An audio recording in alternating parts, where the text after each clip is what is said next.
Happy Wednesday, everybody. Welcome to the Brownwood Lions Coaching Show here on KOXC. I'm Derek Stuckley, along with Brownwood Lions head football coach, athletic director Sammy Burnett, and a very special guest today. Yes, very special. I could go ahead and introduce her. Yes, our softball coach, the one and only Charita Mungia. Yeah, and y'all got you got some scrimmages going already, and the season's right around the corner, but we'll get to that in a second. First of all, let's kind of recap some of the stuff that happened last night. Yeah, well, both soccer started district openers against two very strong Salado groups, which we knew they'd be strong, but neither one of them were victorious, but hopefully they'll bounce back. Two teams that are some of the best in the state, so good opportunity to learn some areas that we need to grow, and I know they'll do that and move on. Basketball-wise, the girls were victorious over Graham, which was nice because we lost that game. I think we shot 17% from the field and got beat 39-30 last time. If I remember correctly, it was the end of the third quarter. We got hot. We got very hot. Yes, we did, man. It was awesome, and just sort of built a lead and then added to that in the fourth quarter and slowed down the game and wound up was victorious 55-33. So congratulations to Coach Hortz and the girls. They've locked down a playoff position and they're rocking and rolling. Congratulations to, this is pretty dumbfounding, sophomore Hannah Dean for her 500th rebound. Mm-hmm. That's a lot of rebounds. 67 games. Golly, that's a lot of rebounds. And 500 rebounds already. Did you do the math on that? 7.5 a game. That's pretty dang good. So congratulations to Hannah. Congratulations to the girls. Also wanted to announce that our boys went over to Lampasas and were finished first in the Lampasas Invitational, whatever it's called. Hudson Reagan led us with a 73, which was second overall, beating top-ranked teams such as Mineral Wells and Marble Falls and Wimberley. Mm-hmm. So congratulations to the boys on their start. Looking for a great season from them. Yeah, boys golf picking up where we left off from last year. That's right. It was really nice to see. Shot some good scores, so knocking the rust off and getting ready to go. And then, of course, we better be in top shape because our region is nasty. Right. I mean, it is nasty. There's going to be a team not get out of the region that could go and place in states. What's going to happen? Which happens a lot out of Region 1 for golf. Sure does. And, of course, girls basketball last night. You mentioned the first time they played Graham, they shot 17%. Last night they shot 50%. That'll make a big difference in the outcome about of the game. 80% or 90% in the last 2 minutes of the third quarter. But, boy, man, they got hot. And it was fun to watch. I mean, because it was back and forth game there for a while. The three started falling again. It's been a while since we've seen that. So, it was a nice time to get hot. Yes, it was really good. And, of course, big game for them Friday at Stephenville. They win that. They're the number 2 playoff seed. Yep, that'll be a big game. Of course, rivalries town with Stephenville and be at their home. But if our girls play like they did last night, I thought their defense was phenomenal. I mean, they're just flying around playing great defense. So that's always going to keep them in the ball game. We just got to make sure we're hot shooting. That's been our MO. If we're cold from the field, we're not going to score many points. We're not going to win. But I know that sounds sort of crazy, but that's how it's been for them. Guys came up a little short last night, but I thought they played hard and came down to the last play of the game. It did. I thought they played great last night. Great defense.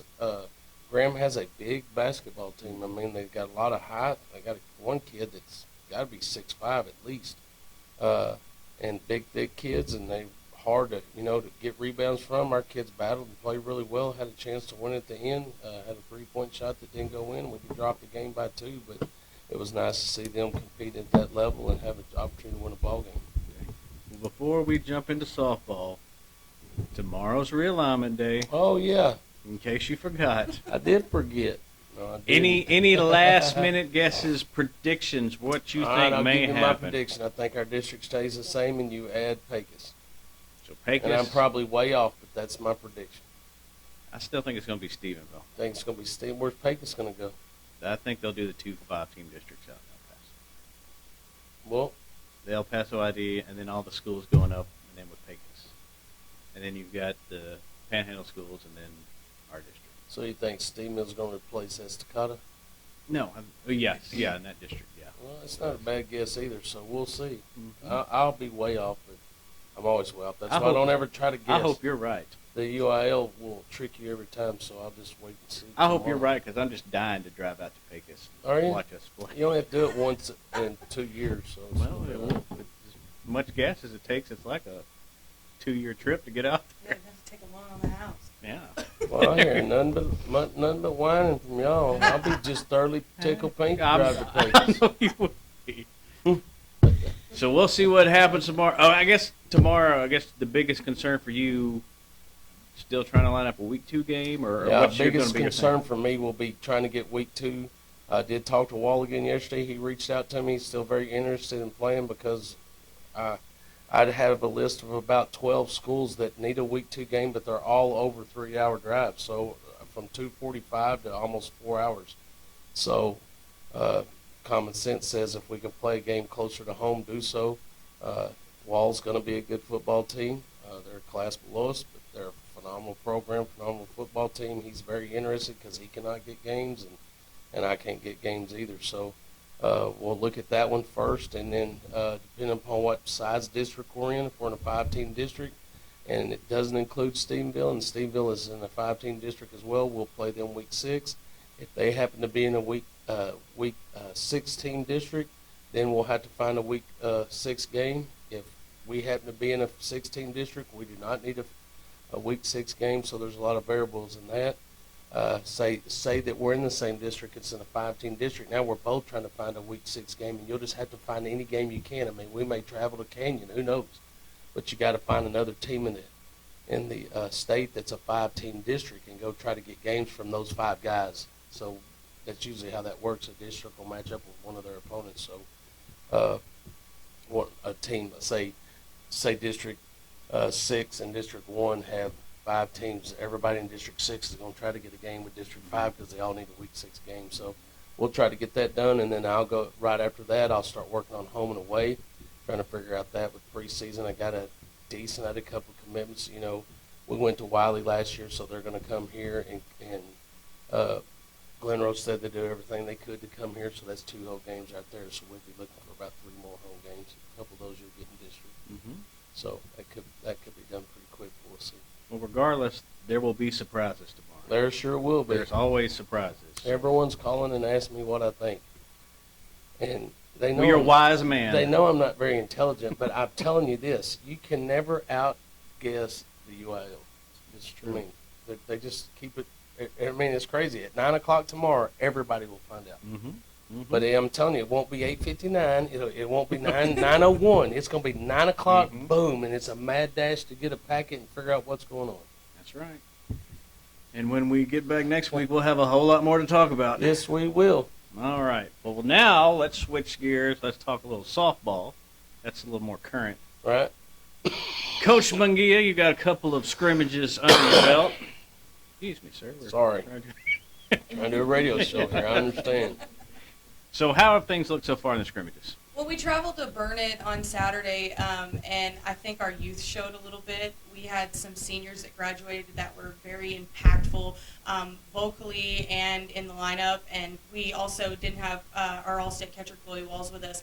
And so for us to all step out there kind of raw, we definitely were timid and kind of quiet and didn't really feel ourselves. So that was a good kind of knocking off of the rust. And I talked to the girls after the game and just told them, reiterated what their expectations that they created for themselves. The girls want longevity. They want to match with what they did last season, and they want to surpass that. They're playing the numbers game. They're trying to, make it out of district and into playoffs and continue going on. And I was like, this is a long game. This is a long process. And so after the Burnett scrimmages, I think we came back to work, and then yesterday the girls just came out on fire. From the moment we stepped on the field for a warm-up, there was just some sort of cohesive nature to them to where they were not going to go down without a fight no matter who was over there. And it was really, really refreshing to see, especially without those key seniors from last season who I just feel like their presence held us together a lot. And so some girls, some juniors, in fact, stepped up and said, this is my team now. And I had some seniors do the same, and they really came out hot. And so we're looking for, like I said, longevity. We want to surpass what we did last season. We want to be tenacious. We want to be aggressive and not take a single at bat or ball and play for advantage. And that's kind of their goal, my goal for the season. Okay. Who did you scrimmage yesterday, Coach? Oh, we scrimmaged The Wall Lady the wall, Hawks. the wall. Yes, it was a great day for both teams. That's what you want in a scrimmage. It's a practice, and the Wall coach and I, we both were super excited about what both of our teams got out of it. So it was a good night all the way around. Good deal. Who are some of the girls to keep an eye on this year? Well, looking at people in positions that are still in their position, we've got, of course, our starting pitcher, Tinley Wilson. Last year, she took us solely on her back all the way through playoffs, and it's going to look about the same this season. Now, she's added some new pitches to her arsenal. She's looking, we're looking at some conditioning to keep her to where she can do, that double game in the playoffs. She's working every single day, trying to make sure that she's got her team on her back. She's also taken on kind of a more vocal role this season. I'm really impressed with. She kind of comes in early and works with some of the younger kids, and she's big on leading the expectations, so that's been exciting to see. She's a junior this year, and she's ready for her next 2 seasons to be kind of in that leadership role. And of course, we've got, Chloe Walls, our 2-year All-State catcher. That kid, I can't go a single place without somebody commenting on how awesome she is, and y'all see her. But she actually got her first at bats for the season this year or yesterday, and first at bat, kid dang near hits a grand slam. I'm talking 2 inches away. Like, I thought nobody else gets up for their first at bat of the season and does that. So we're looking for her to be hot and to lead. Again, she's taken on a more vocal role. Used to, she was the kid that she led by example. Now she's doing both, and you can really hear her. Jaquela Pete, our other junior that's out in left field, she's going to stay there for us. She, again, got some big rips last night. We're looking for her to be impactful in the lineup. We will see some faces that are old faces in some new places. So junior Jennifer Romero, our little left-handed slapper, couple things with her. She was our second baseman. She was solid. We turned more double plays than we've ever turned in Brownwood history. And now she's taking over center field. And last night it was so cool to hear her and Chloe going back and forth from center to catcher. And I think it really, really helped everybody in between kind of know what we were doing. So that was really exciting to see. She is adding stuff to her arsenal as well. As a lefty, you can do all kinds of stuff. And she had about 3 to 4 things last year that she could do with that bat. Now we're looking at 5 to 6. Peyton Pena, she was our right fielder last season, made some game-winning catches out there.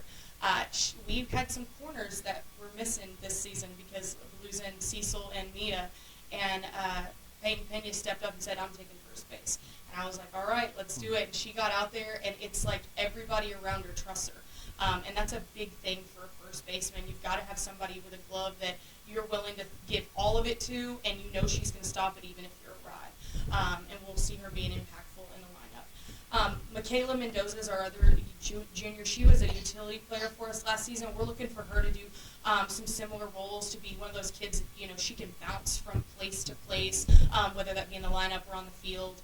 And she's been working out, at second. She's working about right, and we've got her batting right, we've got her batting left. She's really overall all-around utility right now. My seniors are Caden Christmas, Meredith Osborne, and Addison Welch. They took it upon themselves. They said, we're going to be the last senior group that's ever come through here. And, that's a big deal when you're competing against Cecil Rodriguez from last season. And so those 3 last night were absolutely electric. They're in the dugout. They're yelling runners. They're on the field. They're calling outs. They're doing everything that they can to make sure that their program stays at an elite level. And I was really impressed with them for the last 2 games that I've gotten to see, or scrimmages. Another new face that we're going to see is Carly Burks. She was on JV last season. She stepped up and looked at that third base position. I was a third baseman, so it's a place that's special to my heart, and she's somebody that's just absolutely fearless. She's honestly closer than I played. Sometimes she makes me a little nervous, but she took some balls hot off the bat last night and just did them without hesitation. She's also got one heck of a bat, and she's ready to ride anything from high in the zone to low in the zone, and so look for her to be somebody that's going to put some big numbers up. And last but not least, you're going to see some freshmen. Okay, I don't know how many at this point, but it's so refreshing to see young kids come through this program who are not afraid to step out there and say, I'm challenging this spot. We encourage each other to challenge. You know, if a girl next to me is fighting against me, I'm going to do better. And if she ends up winning, then that's great for our program because now we're both at the best of our ability. Lila Mara stepped out there and went shortstop, and I mean, after last season, like that's a big shoe to fill, and she's doing it. First 3 balls last night came straight to her. She did it with grace, effortless. I mean, at the scrimmage in Burnett, she's putting the ball in play. That's a freshman I'd definitely be looking out for. Okay. Sounds like you've got a pretty loaded roster there. I guess what do you want to see before you get to district out of the girls? I need to see us look a little bit more cohesive. Like last night we were firing on all cylinders. There's just still a little bit of hesitation, especially in that middle infield, which I do have some youth there. But I just told some of the girls that have been, in the program longer that, the upperclassmen, you've got to be telling them beforehand what's going on. No one should ever hesitate with the ball because they should know that someone is telling them where it's going. Another thing that I'm looking to see is that we're not only putting bats on perfect pitches. Sometimes you're fighting against the zone as well as the pitcher. And, if it's a high zone, we have to be able to attack it. That's one thing. We've been working a lot of high T stuff, getting balls out of the zone high and being able to continue them out. And I need to see that we're willing to ride out pitches that aren't our perfect pitch. So those are 2 things. Just connecting and being aware of where we're supposed to be going and having trust in your team that they're going to get you there, and then making sure that, I can put the bat on the ball when I need to do it. As far as district goes, how do you see that shaping up this year? I'm not going to make any guesses because I'm going to tell you this season it is anybody's ball game. Graham has a very, very serious pitching roster. Their bats are extremely hot, and they're just very well-rounded. They're going to be the team to fight against. Stephenville has 46 softball players right now. Now, quantity over quality, I don't know, but, it's a rival game. I don't care if they had 9 out there. That's always a game that we have to, tuck in and focus on just because it's a rivalry game. Mineral Wells has a new coach. He's very seasoned, and I see that impacting their program. So I think it's anybody's game, really. Okay. So when do y'all have your first regular season game?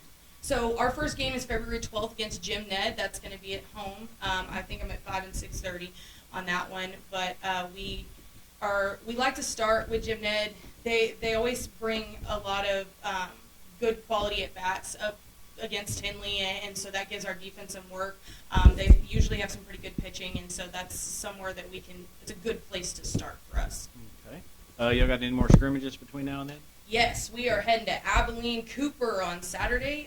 We are going to open up at 12:45 against Cooper, and then we'll play later on in the evening. And then we are doing a game or scrimmage in early that has a little special announcement that's going to come out a little later. We love to play local teams because, these kids grew up playing together, and I think it's important for them that we all, it's just practice. And so for them to get to do something special and grow together is a great thing. And then after that, we've got Len passes to close out the scrimmages. All righty. Well, we're looking forward to the season. Thank you for coming in. Good luck this year. Coach, anything you want to add? Chelsea's excited about the Yes, she season is. and the girls that she has, and she brings great energy. And ever since the day she started, she's brought that energy and sort of turned the program around in that aspect. And those kids just follow her, and they play with great enthusiasm and passion. And they're fun to watch, I promise you that. Definitely. And like you said, February 12th, the season opener here against Jim Ned. Yep. Before we go and thank those sponsors, just want to remind everybody that boys and girls basketball will be in Stephenville Friday, starting at 4:30. So if you want to see some good basketball, head over to Stephenville, cheer on the Lions and Lady Lions. All right. Anything else? Yep. Just thank those sponsors: Auto Glass Magic, Printer Auto Group, Syntex Body and Paint, Syntex Equipment Sales, Citizens National Bank, Dan Hill Containers, Dr. Von Young, Dr. Pepper Bottling Company, Edward Buildings Investments, Hendrick Medical, Howie Enterprises, Humphrey Pete's, Heartland Funeral Home, Landmark Admin, MC Bank, Painter Johnson Associates, Smith and Sharp Agency, Sonic Drive-In, Stanley Chrysler, Texas Bank, Weldon Wilson Electric, Western Bank, and East. All right. right. We will be back Monday to talk about the new districts for the Lions and the Lady Lions and everything else that happens between now and then. Here on the Brownwood Lions Coaches Show on KOXE, KOXE.com, and the KOXE app. Have a great day, Brownwood.